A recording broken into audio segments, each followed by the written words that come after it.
दोस्तों, ट्रेडिंग और इन्वेस्टिंग आप दोनों से ही बहुत सारे पैसे कमा सकते हो, लेकिन इन दोनों में से अच्छा कौन है और ये दोनों होता क्या है, इसे आप ऐसे समझ सकते हो कि ट्रेडिंग और इन्वेस्टिंग दोनों ही शेयर मार्केट से पैसा बनाने के अलग अलग रास्ते हैं। अब ट्रेडिंग में क्या होता है कि आपको थोड़ी दूर चलने पर ही प्रॉफिट मिल जाता है, लेकिन इन्वेस्टिंग का रास्ता बहुत लंबा होता है। इसमें आपको प्रॉफिट बहुत समय बाद मिलता है और इन दोनों के बीच का जो मेन डिफरेंस है वो है टाइम। क्योंकि ट्रेडिंग में बहुत कम समय में आप प्रॉफिट बना सकते हो। आप एक महीने में, एक हफ्ते में, एक दिन में, यहाँ तक कि कुछ मिनटों में बहुत सारा प्रॉफिट कमा सकते हो। लेकिन इन्वेस्टिंग में कुछ महीनों में, कुछ सालों में, 5 साल, 10 साल, 20 साल, उससे भी ज्यादा लग सकते हैं प्रॉफिट कमाने में।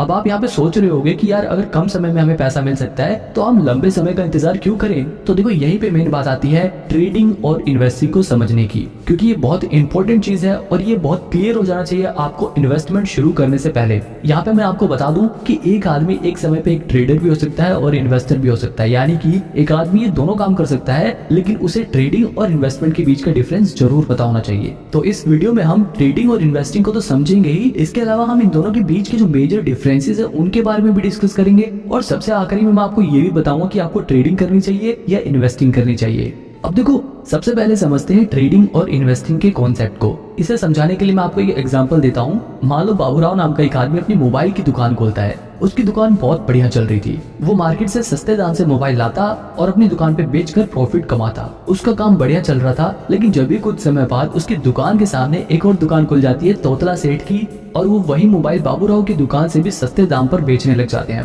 मतलब कि बाबूराव जो फोन 10,000 में बेचते थे, वही फोन तोतला सेठ 9,000 में बेचने लगा। अब क्योंकि तोतला सेठ की दुकान पर मोबाइल सस्ते मिल रहे हैं, तो लोग बाबूराव की दुकान पर क्यों खरीदेंगे। अब क्योंकि भैया बाबूराव के पास कस्टमर तो आ नहीं रहे थे, इसलिए वो बस दिन भर टीवी पे न्यूज ही देखता रहता। सारे ग्राहक तोतला सेठ के पास जाने लगे थे। जब भी वो टीवी में न्यूज देखता है कि जिस ब्रांड का मोबाइल वो लोग बेचते हैं, वो मोबाइल चिप की शॉर्टेज की वजह से बनना बंद हो गए हैं। अब यहाँ पर बाबूराव के दिमाग में आइडिया आता है, क्योंकि मोबाइल की डिमांड तो लोगों में बहुत ज्यादा है, लेकिन मैन्युफैक्चरिंग ना होने की वजह से अब उसकी सप्लाई बंद हो जाएगी। अब यहाँ पर देखो, बाबूराव दो काम कर सकता है। पहला ऑप्शन ये है कि वो रोज सवेरे उठते ही सबसे पहले तोतला सेठ की दुकान पर जाकर उसके सारे फोन 9,000 में खरीद ले और उन्हें अपनी दुकान पर वापस 10,000 में बेचकर प्रॉफिट कमाए। दूसरा तरीका ये है कि वो रोज सवेरे तोतला सेठ की दुकान पर जाकर उसके सारे मोबाइल खरीद ले और उन्हें अपने वेयर हाउस में स्टोर करके रखे, उन्हें बेचे नहीं। इसी तरह वो कुछ महीने अपने पास उन फोन्स को स्टोर करके रखे, और जैसे ही उस फोन का प्राइस मार्केट में बढ़ जाए और उसकी डिमांड मार्केट में बढ़ जाए, वो उन फोन को 10,000 की जगह 12,000 में बेचकर ज्यादा प्रॉफिट कमाए।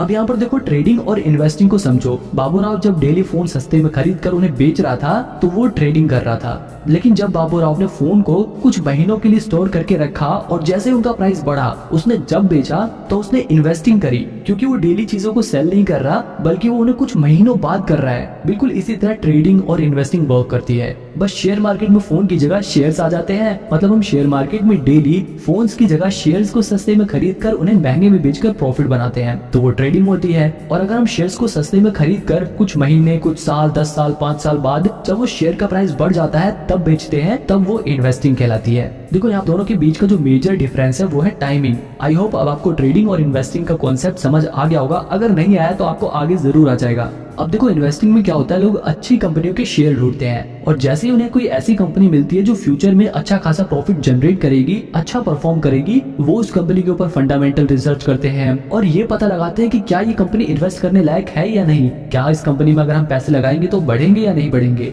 अगर उन्हें उनके इन सवालों के जवाब मिल जाते हैं तो वो उस कंपनी में अपना पैसा लगा देते हैं और वो कंपनियां इन इन्वेस्टर्स के पैसों को लेकर अपने नए प्रोडक्ट लॉन्च करती हैं, अपने बिजनेस को और बड़ा करती हैं, नए एम्प्लॉइज को हायर करती हैं ताकि उनकी प्रोडक्शन बढ़ सके, ताकि वो लोग ज्यादा प्रोडक्ट्स को बना सके और ज्यादा चीजें बेचकर ज्यादा मुनाफा कमा सके। और जब उनको ज्यादा मुनाफा होता है तो वो अपने इन्वेस्टर को खुश करने के लिए उस मुनाफे में से थोड़ा थोड़ा हिस्सा दे देते हैं। इस छोटे छोटे हिस्से को ही डिविडेंड बोलते हैं, क्योंकि देखो, इन्वेस्टर जो होता है वो लॉन्ग टर्म के लिए इन्वेस्ट करता है, तो उसे आखिरी में जो रिवॉर्ड मिलता है वो तो मिलता ही है, लेकिन कंपनियां बीच बीच में थोड़ा थोड़ा डिविडेंड देकर, थोड़ा थोड़ा प्रॉफिट का हिस्सा देकर अपने इन्वेस्टर को खुश करती रहती हैं। मतलब एक इन्वेस्टर को लॉन्ग टर्म में तो बहुत ज्यादा प्रॉफिट होता ही है, लेकिन उसको बीच बीच में थोड़ा थोड़ा डिविडेंड भी मिलता रहता है, जो उसके लिए एक अर्निंग का काम करती है। और मैं आपको बता दूं कि ऐसे बहुत सारे इन्वेस्टर हैं जिनकी सिर्फ डिविडेंड की कमाई लाखों करोड़ों में होती है। वहीं दूसरी तरफ जो ट्रेडिंग होती है, उसमें जो ट्रेडर होते हैं उन्हें इस बात से कोई भी फर्क नहीं पड़ता कि कंपनी क्या काम करती है, कंपनी प्रॉफिट कमाती है या नहीं कमाती, कंपनी का मैनेजमेंट कैसा है। वो फंडामेंटल एनालिसिस पर ध्यान नहीं देते। एक ट्रेडर सबसे ज्यादा ध्यान देता है टेक्निकल एनालिसिस पे। वो चार्ट एनालिसिस पे ध्यान देता है, वो शेयर्स के प्राइस को ट्रैक करता है कि शेयर का प्राइस कब घट रहा है कब बढ़ रहा है, वो उसमें अपॉर्चुनिटीज ढूंढता है। मतलब एक ट्रेडर का काम ऐसा होता है कि वो रोज सवेरे उठते ही सबसे पहले मार्केट खोलते ही किसी भी कंपनी का शेयर उठा देगा और उसके प्राइस की मूवमेंट को ट्रैक करेगा। अगर उस ट्रेडर को टेक्निकल और चार्ट एनालिसिस करने के बाद ये लगता है कि शेयर का प्राइस बढ़ेगा तो वो उसे कम रेट पे खरीद लेगा और जैसे उस शेयर का प्राइस बढ़ेगा उसे बेचकर प्रॉफिट कमा लेगा। जबकि इन्वेस्टमेंट में क्या था, जो इन्वेस्टर था वो शेयर को सस्ते में खरीद कर उसे कई साल बाद बेचता है जब उसका प्राइस बढ़ जाता है। अब आपको ये समझ आ गया होगा कि एक ट्रेडर कैसे काम करता है और एक इन्वेस्टर काम कैसे करता है। अब देखो इनके बारे में मैं और डिटेल में नहीं जाऊंगा वरना वीडियो बहुत बड़ी हो जाएगी। अब सीधे हम डायरेक्ट इनके डिफरेंस के बीच में आते हैं, इन दोनों के बीच के अंतर के बारे में बात करते हैं। सबसे पहले डिफरेंस तो टाइम का ही था। ट्रेडिंग कम समय का प्रोसेस है और इन्वेस्टिंग लंबे समय का गेम है। इसके अलावा अगर रिस्क के हिसाब से देखा जाए तो ट्रेडिंग में बहुत ज्यादा रिस्क होता है जबकि इन्वेस्टिंग में रिस्क बहुत ही कम होता है। अब ऐसा नहीं है कि इन्वेस्टिंग में बिल्कुल भी रिस्क होता नहीं है,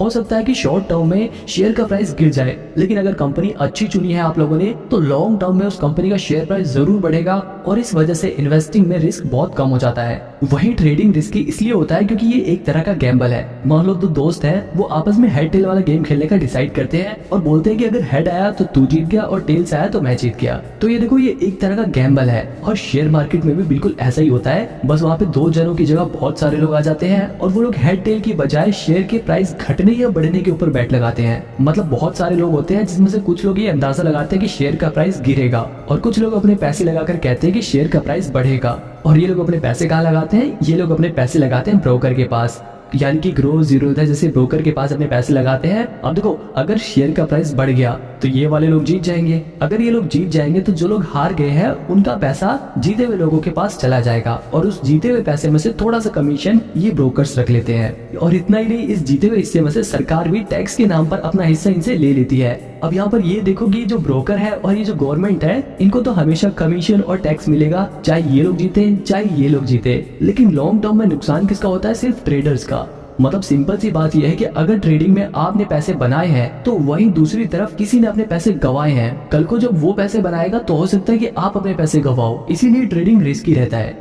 अब वापस अपने डिफरेंस की ओर चलते हैं। अब देखो एक और चीज है इन्फॉर्मेशन। ज्यादातर लोग ट्रेडिंग करते हुए प्राइस घटेगा या बढ़ेगा इस बात का पता लगाने के लिए टेक्निकल एनालिसिस करते हैं। वहीं अगर बात करें इन्वेस्टिंग की तो यहाँ पर इन्वेस्टर इस बात का पता लगाने के लिए कि कंपनी का शेयर प्राइस फ्यूचर में बढ़ेगा या नहीं बढ़ेगा, कंपनी फ्यूचर में ग्रो करेगी या नहीं करेगी, इसके लिए इस्तेमाल करते हैं फंडामेंटल एनालिसिस का। अब अगर आपको ये फंडामेंटल एनालिसिस सीखना है तो आप मेरी ये वाली वीडियो देख सकते हो, इसमें मैंने डिटेल में फंडामेंटल एनालिसिस को समझाया है। अब देखो एक और चीज है स्ट्रेस। जो ट्रेडिंग वाला बंदा होता है वो हमेशा स्ट्रेस में रहता है। अगर उसको प्रॉफिट हो गया तब तो वो पूरे दिन खुश रहेगा, लेकिन अगर उसको लॉस हो गया तो उसके दिमाग में पूरे दिन वही बात घूमती रहती है। ट्रेडिंग करते वक्त हर पल उसे बहुत टेंशन रहती है। अगर शेयर प्राइस गिर गया तो उसकी सांसें फूलने लगती हैं और जैसे शेयर प्राइस बढ़ने लग गया तो एकदम खुश होने लगता है। तो कहने का मतलब ये है कि ट्रेडिंग में बहुत ज्यादा स्ट्रेस रहता है जबकि इन्वेस्टिंग में स्ट्रेस बिल्कुल नहीं रहता, क्योंकि ये एक लॉन्ग टर्म प्रोसेस है।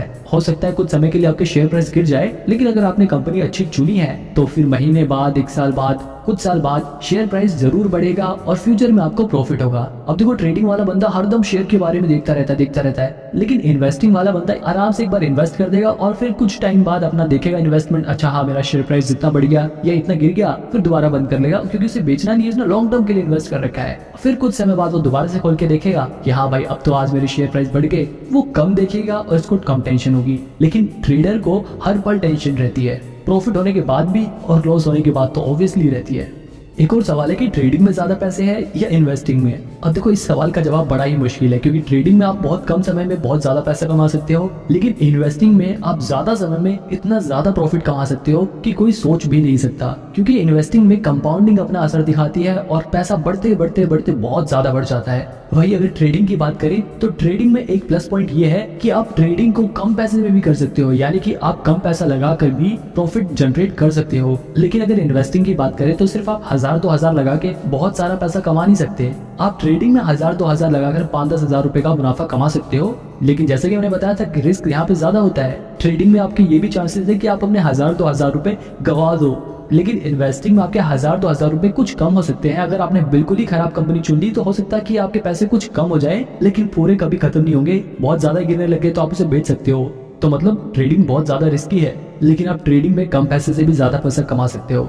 बात करें एक्सपेंस की, अगर आप ट्रेडिंग करते हो तो आपको ज्यादा चार्जेस देने पड़ेंगे, लेकिन अगर आप इन्वेस्टिंग करते हो, आप डिलीवरी में शेयर्स को खरीदते हो, तो आपको ब्रोकरेज कम देना पड़ेगा, यानी कि कम चार्जेस देने पड़ेंगे। जैसे कि मैंने आपको ऊपर वाले एग्जांपल में बताया था कि लोग ट्रेडिंग में बहुत सारी ट्रांजैक्शन करते हैं, इसलिए उनके ऊपर चार्जेस लगकर बहुत ज्यादा चार्जेस हो जाते हैं। लेकिन इन्वेस्टिंग में लोग एक बार शेयर खरीद लेते हैं तो उसे कई सालों बाद बेचते हैं, इसलिए उसके ऊपर चार्जेस बहुत कम लगते हैं।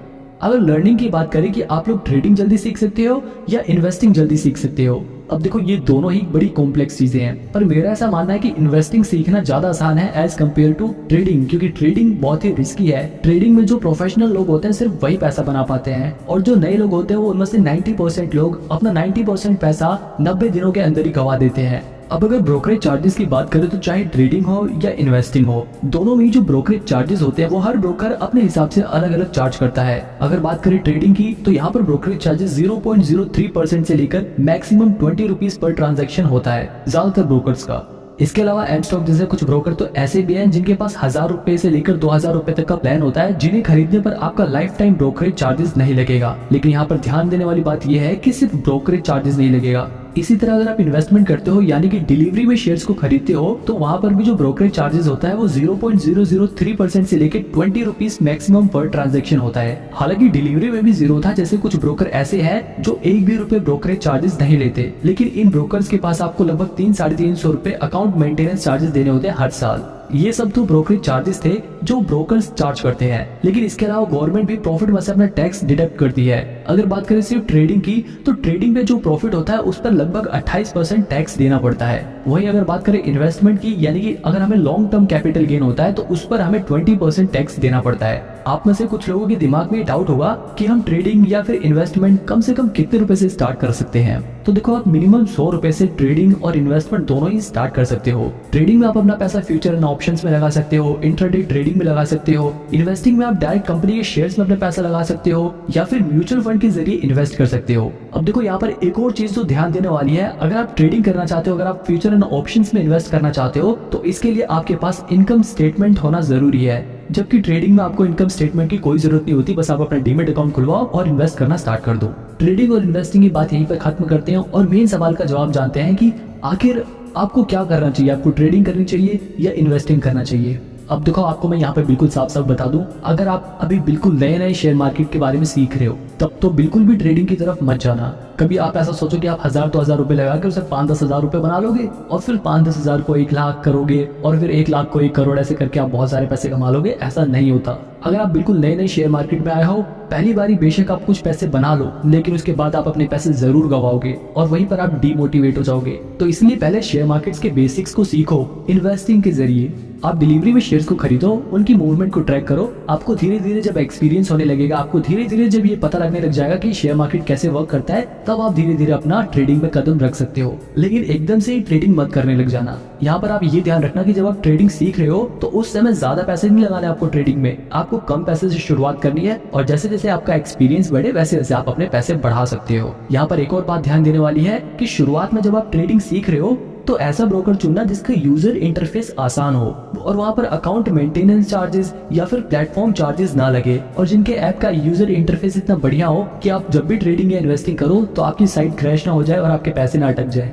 आप इसके लिए शुरुआत में एंजल वन जैसे ब्रोकर के जरिए ट्रेडिंग करना स्टार्ट कर सकते हो, और अगर आपके पास थोड़े पैसे आ जाए तो आप जीरोधा, एंजल वन, अपस्टॉक में से किसी में भी डीमेट अकाउंट खोल के ट्रेडिंग स्टार्ट कर सकते हो। लेकिन मैं आपको फिर भी सजेस्ट करूंगा कि आप ट्रेडिंग जब ही करना जब आप खुद के पैसे कमाने लग जाओ और अपने पैसे गंवाने का रिस्क ले सको, क्योंकि बहुत सारे ऐसे लोग हैं जिन्होंने अपना पैसा गंवाया भी है। लेकिन आपको हमेशा पॉजिटिव साइड सोच के चलनी है, चाहे आप इन्वेस्टिंग करो चाहे ट्रेडिंग करो, आपको यकीन रखना है कि हाँ मैं प्रॉफिट अर्न कर सकता हूँ। और अगर आप एक सैलरीड पर्सन, आप हर महीने कमाते हो, आपका मेन मकसद सिर्फ अपने पैसों को भविष्य में सिर्फ बढ़ाना है, तो ऐसे लोग सिर्फ इन्वेस्टिंग कर सकते हैं, वो लोग म्यूचुअल फंड में अपने पैसे लगा सकते हैं, उन्हें ट्रेडिंग करने की कोई भी जरूरत नहीं है। अब इन सभी ब्रोकर के बारे में डिटेल में जानने के लिए आप मेरी ये वाली वीडियो देख सकते हो।